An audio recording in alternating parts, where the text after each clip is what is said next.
Days before this year's legislative session begins, we are learning more about what lawmakers will be advocating for, and fighting crime is at the top of that list.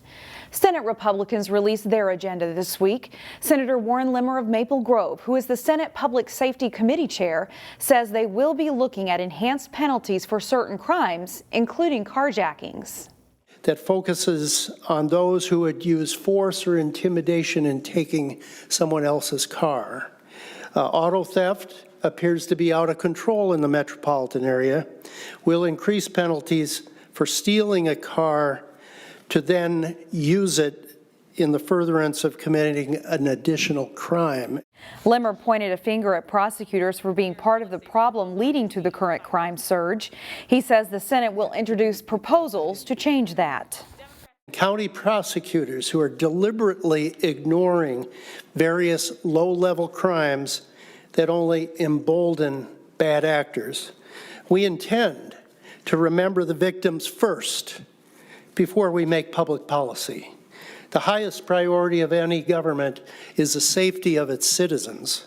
The actions of a few prosecutors are destroying that mission. One of the proposed enhanced penalties is having sentences served consecutively, not concurrently. Another is for a hard mandatory minimum sentence for a crime committed with a firearm. Meanwhile, DFL Governor Tim Walz outlined his plans for public safety prior to the start of the legislative session. It's not enough to wring your hands and say it's unacceptable for crime. Of course it's unacceptable. The victims of crime across the board deserve better. But to simply say that and not use proven data and proven ways of doing it doesn't get us there. The governor announced on Wednesday his initiatives, which includes giving $300 million to cities, counties, and tribes over the next 3 years to address public safety needs.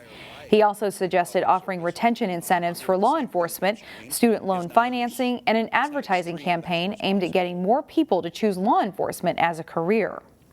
Plymouth Public Safety Director Eric Fadden says the governor and his staff have met with him and other local police chiefs to get their feedback on how to reduce violent crime.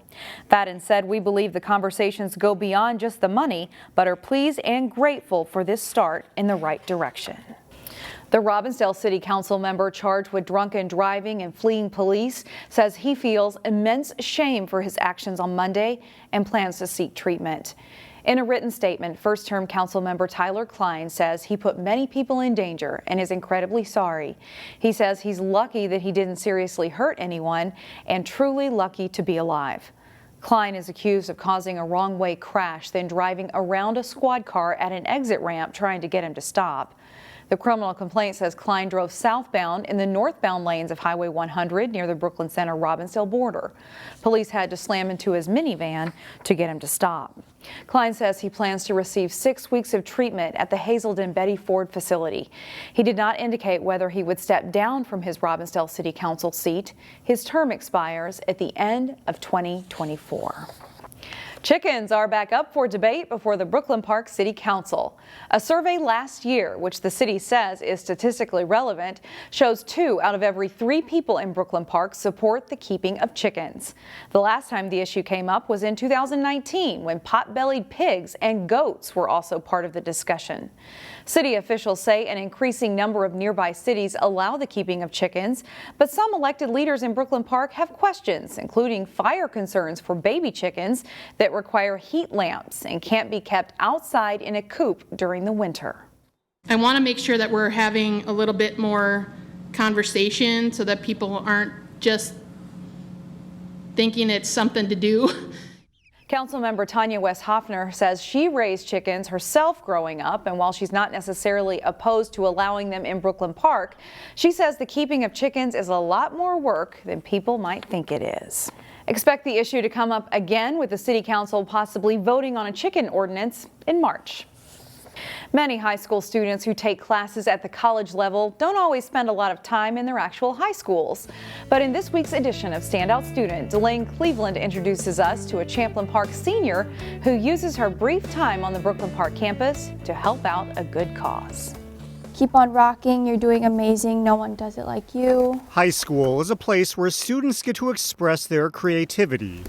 This one says, "You are loved. And scattered across this table You are amazing. Keep it up. is a collection of cards with uplifting messages You got this. You are so strong. put together by Champlin Park students like Mandy Phanthavilay. Have an amazing day. The cards are the result of Champlin Park's Letters of Love Club, Stay strong. where students write encouraging messages for kids at Children's Hospital in Minneapolis. You are amazing. Mandy essentially resurrected the club You've got this. after some of the previous student leaders graduated. Really, it was just her stepping up to the plate and saying that this is something that she cared about and wanted to carry on the legacy of. Oh, Each card this person had good handwriting. You are incredible. is meant to provide an emotional boost to kids battling cancer and other serious illnesses. Those kids are, not feeling their best. They're not at where they should be.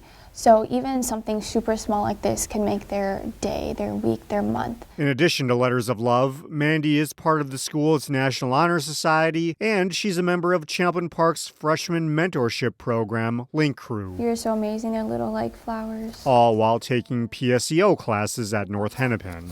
That's kind of cool. Mandy's teachers call her a natural leader. She's awesome. She's a light in the classroom. She's such a leader amongst her peers and is just super positive. Keep your head up and keep being amazing. A super positive person who hopes to spread that emotion to kids who need it most. It takes such little effort, and you're doing so much for the communities. At Champlin Park, Delane Cleveland, CCX News. Mandy says she plans to attend the University of Minnesota in Rochester next year, where she will study to become a stenographer. We'll be right back.